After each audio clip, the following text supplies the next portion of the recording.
नमस्कार, आप देख रहे हैं नेक्स्ट 9 न्यूज़ पॉलिटिकल बाइट और आपके साथ मैं हूं क्रांति सिंह।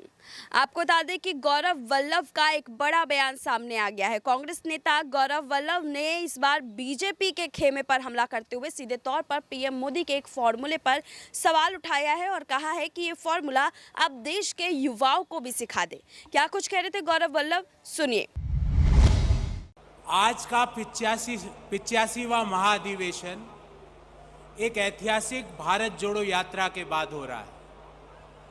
भारत जोड़ो यात्रा ऐतिहासिक इसलिए है कि इसने नफरत की राजनीति करने वाले लोगों को बैकफुट पे ला दिया है, पर उसके साथ साथ एक इकोनॉमिक काम भी किया है कि आज देश में मुख्य पटल पर चर्चा हो रही है निरंतर बढ़ती बेरोजगारी की, निरंतर बढ़ती महंगाई की।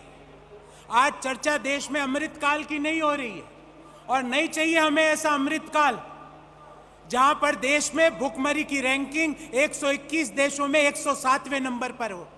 हमें ऐसा अमृतकाल नहीं चाहिए जहां पे पर कैपिटा इनकम के अनुसार हम दुनिया के 197 देशों में 142वें नंबर पर हो।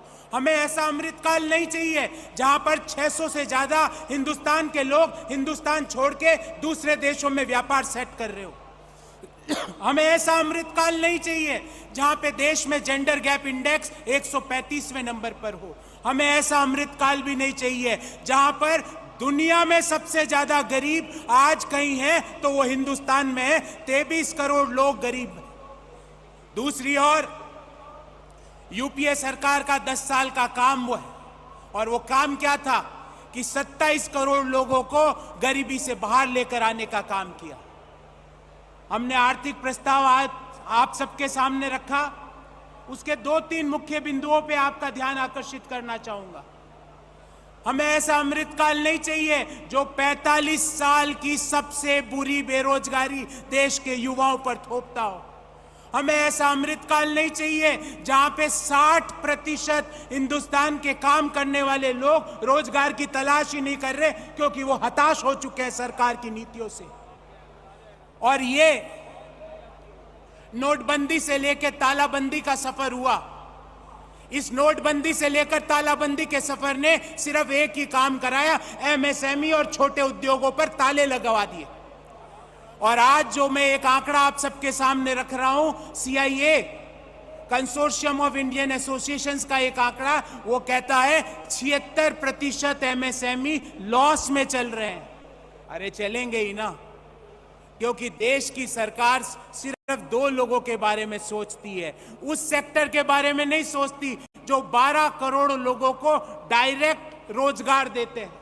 उस सेक्टर के बारे में नहीं सोचती एमएसएमई। 74% एमएसएमई पिछले 5 सालों में या तो उनकी आय घटी है या वो बंद हो गए। ऐसे अमृतकाल से तो मैं कहूंगा देश के लोगों को विष देकर 2 लोगों को अमृत पान कराना अमृतकाल नहीं है, वो देश के लोगों के लिए विषकाल है।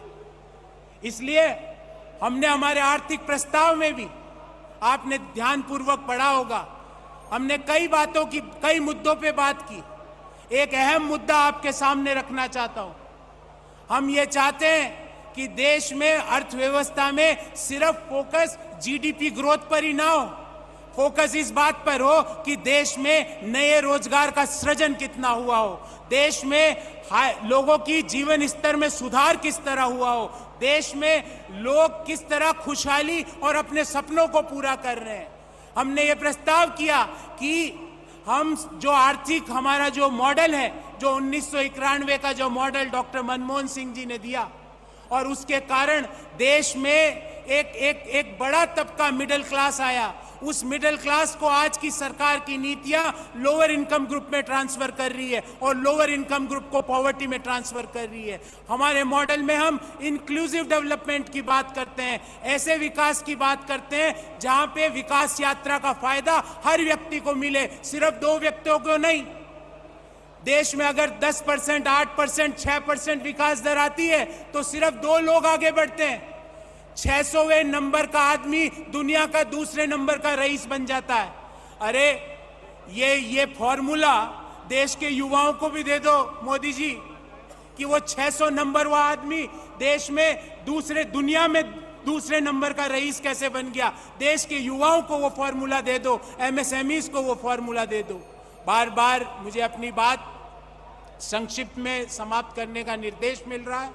मैं आप सभी का और जिन्होंने मुझे अवसर दिया है यहाँ पर खड़े होकर इस ऐतिहासिक महासम्मेलन में अपनी बात कहने का, मैं उनका आभारी हूँ। मैंने कुछ तथ्य आपके सामने रखे हैं। हम सबकी जिम्मेवारी है इन तथ्यों से देश के लोगों को और मतदाताओं को चुनावों से पहले अवगत कराएं और वापस ऐसी सरकार को चुनें जो लोगों के बारे में सोचती हो, जो लोगों से चुनी गई हो और लोगों के बारे में सोचती हो, जो सिर्फ 2 लोग ना चलाएं और 2 लोगों के बारे में ना सोचे। बहुत बहुत धन्यवाद। जय हिंद, जय भारत। गौरव वल्लभ के इस बयान से बीजेपी के खेमे में हड़कंप मच गया है, लेकिन देखना बेहद दिलचस्प होगा आने वाले समय में कि गौरव वल्लभ का ये बयान जो है वो कांग्रेस के लिए कितना सही साबित होता है और बीजेपी के लिए कितना खतरनाक। फिलहाल आज के लिए बस इतना ही। देश दुनिया की तमाम बड़ी खबरों के लिए देखते रहिए next time news political bite.